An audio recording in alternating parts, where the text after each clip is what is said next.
যখন বিশ্বের সমস্ত কাফের মুশরিক, ইহুদি, খ্রিস্টান, হিন্দু, বৌদ্ধ,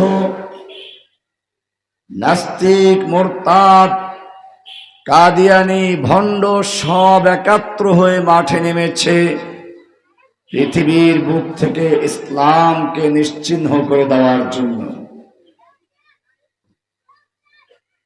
যার কারণে আমরা দেখতে পাচ্ছি ফিলিস্তিনি মুসলিমদেরকে যুগ যুগ ধরে হত্যা করা হচ্ছে। তাদের বাড়িঘরগুলোকে বুলডোজার দিয়ে, ট্যাঙ্কের গোলা দিয়ে, উপর থেকে বিমান আক্রমণ করে সব বাড়িঘরগুলোকে গুড়িয়ে দেওয়া হলো।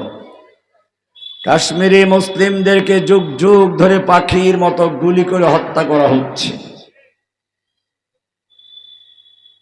ভারতের মুসলিমদেরকে গরুর মাংস রাখার অপরাধে পিটিয়ে হত্যা করা হচ্ছে।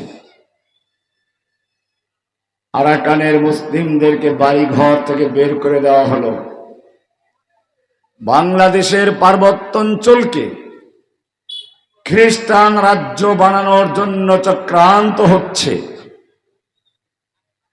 এভাবে এক এক দিক থেকে এক এক আক্রমণ চলছে মুসলিম বিশ্বের উপরে। আর মুসলিমদের অবস্থা হচ্ছে কি, মুরব্বীরা বিভিন্ন মাজারে খানকায় গিয়ে ভণ্ড পীরের মুরিদ হয়ে জিকিরে লিপ্ত, যুবকেরা ক্রিকেট ময়দানে লিপ্ত, আর যারা ব্যবসা বাণিজ্য আছে তারা দুনিয়ার নাস্তিকদের পাঁচাটা গোলাম হয়ে কাজ করে যাচ্ছে। মুসলিম বিশ্বের শাসকগুলো, যাদের দায়িত্ব ছিল আল্লাহর জমিনে আল্লাহর খেলাফত প্রতিষ্ঠা করা, আল্লাহর দ্বীনকে বিজয়ী করার জন্য জিহাদ করা, তারা ইহুদি খ্রিস্টানদের গোলামি করার মধ্যেই আনন্দ খুঁজে পায়। অথচ এই মুসলিমদের অবস্থা ছিল এরকম। এই ভারতবর্ষের রাজা দাহিরের কারাগারে যখন দুজন নারী নির্যাতিতা হচ্ছিলেন, নিজের রক্ত বের করে রক্তকে কালি বানিয়ে, ওড়না ছিঁড়ে কাগজ বানিয়ে তৎকালীন মুসলিম খলিফার কাছে পত্র লিখেছিল হাজ্জাজ ইবনে ইউসুফ, আমরা মুসলিম নারী, আমাদের উপর অত্যাচার হচ্ছে, আর তুমি খলিফাতুল মুসলিমিন হয়ে বসে আছো, আল্লাহর কাছে কি জবাব দিবে সেজন্য তৈরি হয়ে যাও। ইতিহাস সাক্ষী, হাজ্জাজ ইবনে ইউসুফ ইতিহাসের জালিম বাদশা, তারপরেও এই মুসলিম বোনদের চিঠি তার বিবেককে নাড়া দিয়েছে, ঈমানকে উত্তেজিত করেছে।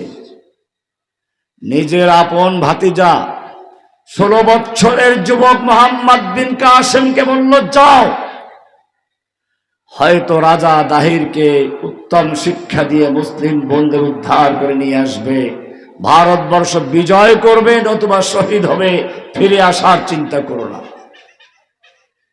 আপনারা জানেন সেই মুহাম্মদ বিন কাসেমের হাত ধরে সিন্ধু বিজয় লাভ হয়েছিল।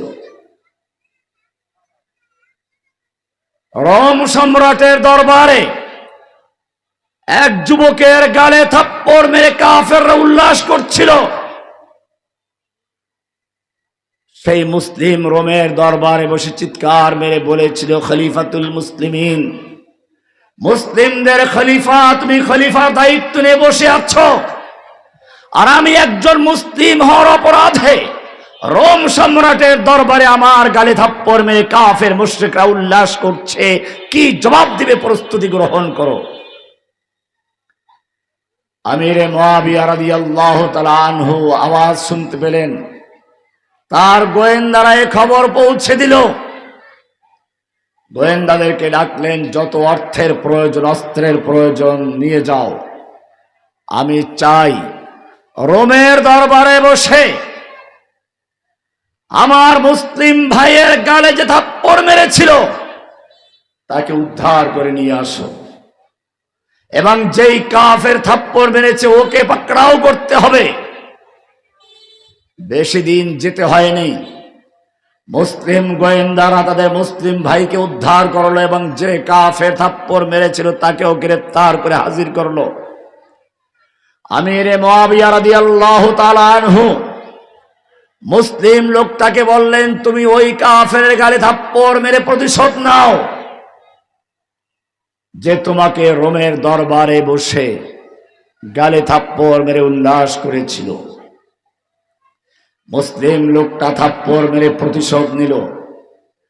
আমিরে মুআবিয়া রাদিয়াল্লাহু তাআলা আনহু বললেন, কাফের, আমি তোকে হত্যা করব না, বরং রোম সম্রাটের দরবার পর্যন্ত যাওয়ার জন্য নিরাপদ ব্যবস্থা করে দিচ্ছি, কারণ তুই রোম দরবারে গিয়ে এই বার্তা পৌঁছে দিবি, মুসলিমদের গালে থাপ্পড় মেরে কেউ আনন্দ করতে পারে না, মুসলিম তা বরদাস্ত করতে পারে না, মুসলিমরা প্রতিশোধ নিয়েই ছাড়ে, এই প্রমাণ দেওয়ার জন্য তোকে আমি রাজ দরবারে পৌঁছে দেওয়ার ব্যবস্থা করছি। এই ছিল মুসলিমদের অবস্থা, এই ছিল মুসলিমদের সেই বীরত্বের কাহিনী। যে ইহুদি খয়বর বিজয়ের পরে আল্লাহর নবীর দরবারে গিয়ে হাত জোড় করে প্রার্থনা করেছিল, আমরা কৃষিকাজ জানি, আপনারা শাসক যুদ্ধ করেন, কৃষিকাজ করতে পারবেন না, আমাদেরকে দায়িত্ব দেন, আমরা এখানে মালিকানা নয়, মালিকানা আপনাদের, কৃষিকাজ করে আপনাদের গোলামি করে আপনাদের প্রজা হিসেবে যে ফসল উৎপন্ন হবে অর্ধেকটা আমরা নিব, অর্ধেকটা আপনারা নিবেন, একটু গোলামি করার সুযোগটা দেন।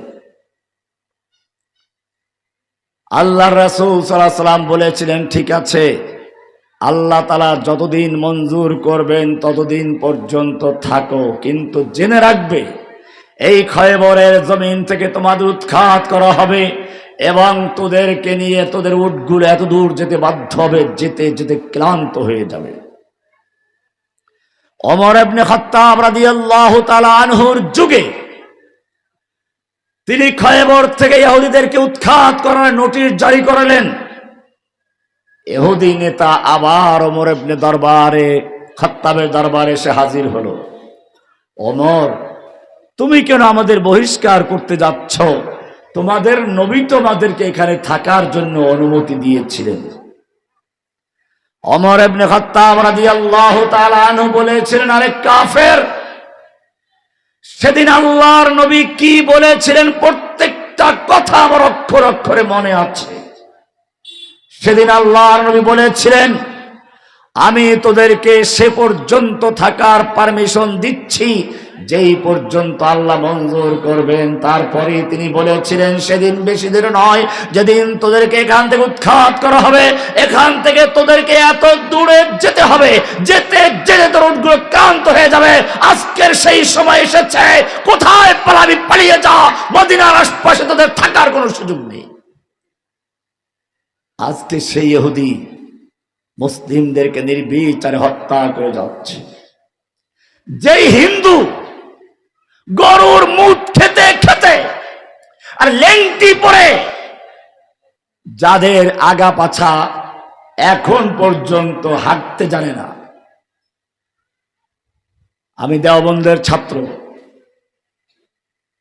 মাঝে মধ্যে সকালে বের হলে দেখতাম রাস্তার দুই পাশে নারী পুরুষ একসাথে খেতে বসে গেছে। যেই জাতি এখনো পর্যন্ত পায়খানা করতে জানে না। ইন্ডিয়ার একটা প্রবাদ আছে, খেত মে জু হাগেগা ও আপনা গু খায়েগা। তার মানে বোঝেন, আপনারা পেঁয়াজ খান, কি খান আল্লাহ জানে। পায়খানা করে সেখানে পেঁয়াজ রোপণ করে, সেই পেঁয়াজ ইন্ডিয়া থেকে বাংলাদেশ চলে আসে, আর মুসলমান মজা করে খায়। হিন্দুদের পায়খানা খায়, ইন্ডিয়ার হিন্দুরা এগুলো খায় না। ওদের দেশে স্লোগান আছে, পরিবেশবাদী যারা, ওরা স্লোগান দেয়, খেত মেজু হাগেগা আপনা গু খায়েগা। কেমনে খাইবে? এইভাবে খায়। যেই হিন্দু মুসলমানদের সুইপারগিরি করত, বাথরুম পরিষ্কার করতে এখনো করে। আমি 90-91-তে দেওবন্দে পড়াশোনা করেছি। দেওবন্দ মাদ্রাসার যত সুইপার পায়খানা পরিষ্কার করে, ড্রেন পরিষ্কার করে, ঝাড়ু দেয়, সব হিন্দু, কোন মুসলমান নাই। আর সেই হিন্দু এখন মুসলমানদের মারে আর বলে হিন্দু হিন্দি हिंदुस्तान जबन भेजो पाकिस्तान, गो हमारी माता है तुम उसको खाता है, तुमको चाहिए पाकिस्तान या भेजेंगे कब्रिस्तान। এই সব স্লোগান দিয়ে দিয়ে মুসলিমদের হত্যা করছে। কারণটা কি? কারণটা নতুন কিছু নয়। আল্লাহর নবী এ কথা পরিষ্কার করে বলে গেছেন।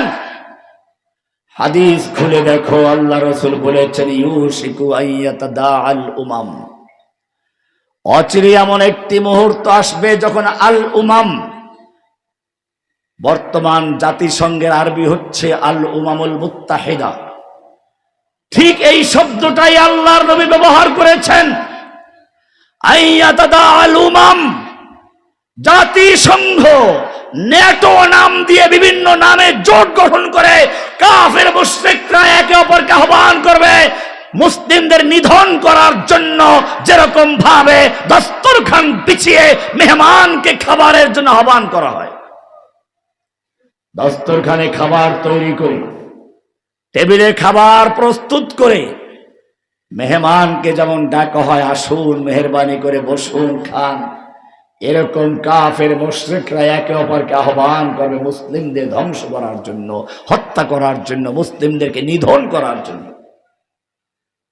সাহাবায়ে কেরাম আশ্চর্য হলেন, ইয়া রাসূলুল্লাহ, আমরা মাত্র 1-1.5 লাখ সাহাবী, আমাদের ভয়ে বর্তমান সুপার পাওয়ার গুলো থরথর করে কাঁপে, আর সেই সময় মুসলিমদের হত্যা করার জন্য কাফের মুশরিকরা জোটবদ্ধ হয়ে জাতিসংঘ গঠন করে, নেটো গঠন করে মুসলিমদের হত্যা করার জন্য একে অপরকে আহ্বান করবে, এত সাহস হবে কি করে? তখন কি মুসলিমদের সংখ্যা একেবারে